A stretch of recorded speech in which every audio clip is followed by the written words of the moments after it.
جو سب کا ہوگا وہ ہمارا ہوگا. جب یہ سب کا ہوگا نا تو تیرے کو ایسے لگے گا وہ جو آیت ہمارے رفیق نے پڑھی آج چبا چبا کر کے کھا جائے گا، کھیل نہیں ہے بچے کا. تو انہوں نے کہا کہ ساری دنیا بھر کے لوگوں کی فکر کرنے سے ہم نے آپ کو منع نہیں کیا.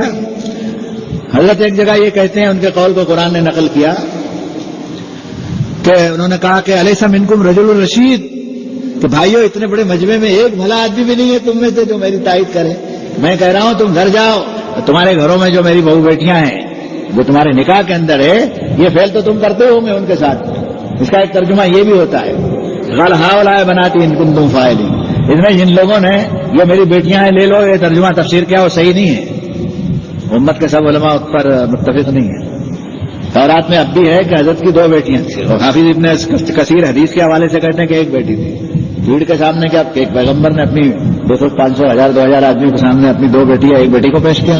ارے بابا یہ کہنے کا مطلب ہے کہ تیرے گھر میں میری بہو بیٹیاں ہیں، یہ تقرب تھا، یہ اسی طرح کا تقرب تھے.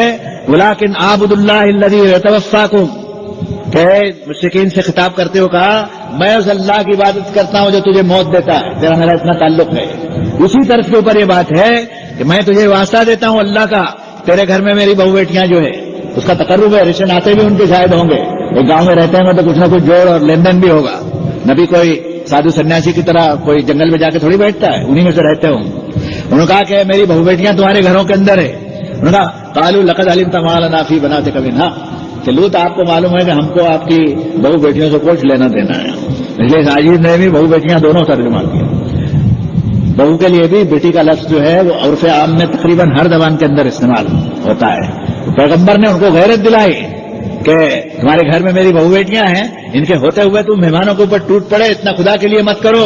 کیا تم میں کوئی ایک بھی بھلا آدمی نہیں؟ حضرت کو ایک افسوس سے جو لفظ ان کے منہ سے نکالا لو ان لی بکم قوۃ او آوی الی رکن شدید، کاش میرے پاس کوئی فوجی طاقت ہوتی تو بڑا بھوسا بنا دیتا یا کسی قلعے میں پناہ مل جاتی مجھے.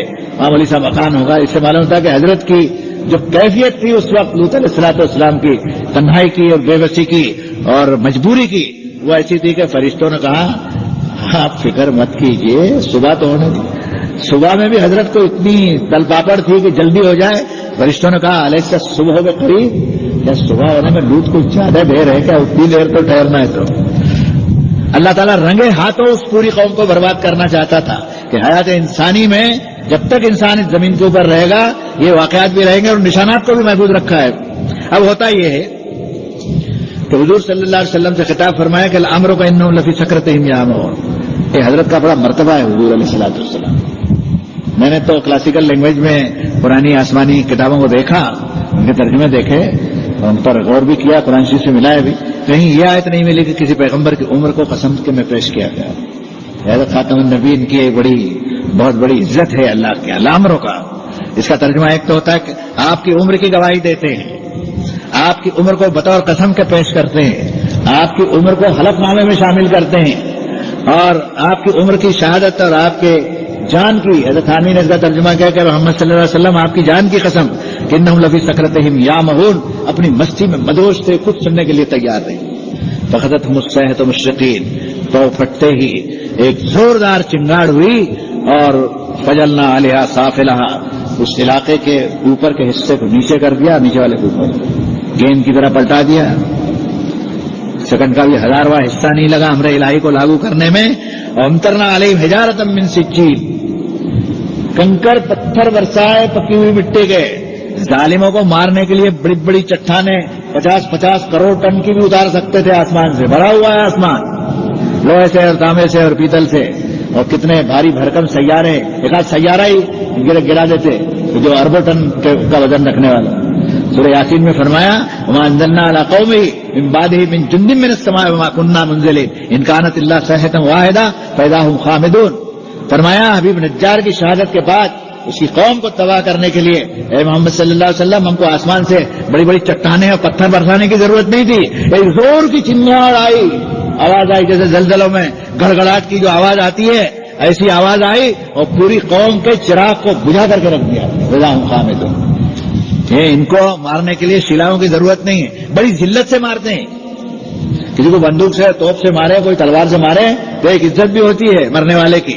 کہ بھئی اتنی بڑی بھاری ہتھیار سے مارا. اللہ تعالیٰ نے ان کو پستوؤں سے، مچھروں سے، کھٹملوں سے اور چھوٹے چھوٹے پرندوں اور ان کے چونچ میں کنکر، ایک چھوٹا سا پرندہ اپنی چونچ میں کنکر کیا ٹن بھر کر رکھے گا کیا؟ زیادہ زیادہ اس کی چونچ میں کنکر جو ہوگا بہت ہی زیادہ ہوا تو گیہوں کے دانے کے برابر ہوگا، اور کیا ہوگا. سورہ فیل میں نہیں پڑھا؟ ارسل علیہم طیرا ابابیل ترمیہم بحجارۃ من سجیل فجعلہم کعصفا.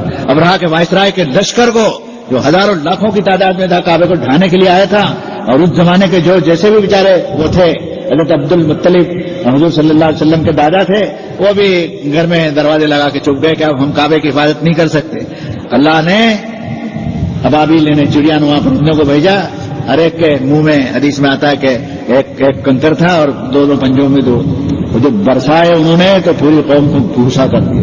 مولانا عبد المجید دریابادی نے اس قصے میں بڑی حدیثیں اور روایتیں نکال کر کہا کہ چیچک کے بھوسے کی طرح ہو گئے، کھائے ہوئے بھوسے کی طرح. تو اللہ کو ان قوموں کو برباد کرنے کے لیے بڑی بڑی چٹانیں برسانے کی ضرورت نہیں ہے، لیکن کبھی کبھی سنت الہی ہوتی ہے تو ویسا بھی کرتے ہیں. کہیں زلزلے ہیں، کہیں آتش فشان پہاڑوں کا پھٹنا ہے، کہیں لاوے ہے، کہیں بڑی بھاری بیماریوں کا ہے، کہیں بڑے بڑے سیلاب ہیں جس میں سمندروں کے اور پانی کے رخ بدل جاتے ہیں اور انسانیت تباہی اور بربادی کے لیے حالے میں لقمہ اجل بن جاتی ہے. ان سب کی توجیہ جو ہے وہ کتاب و سنت کی روشنی میں اللہ کے عذاب کی طرف کرے تو قوم کے لیے ہدایت ہے، اور کہ نہیں ایسے تو ہوتے ہی رہتا ہے پھر اس قوم کو کوئی ہدایت نہیں ملے.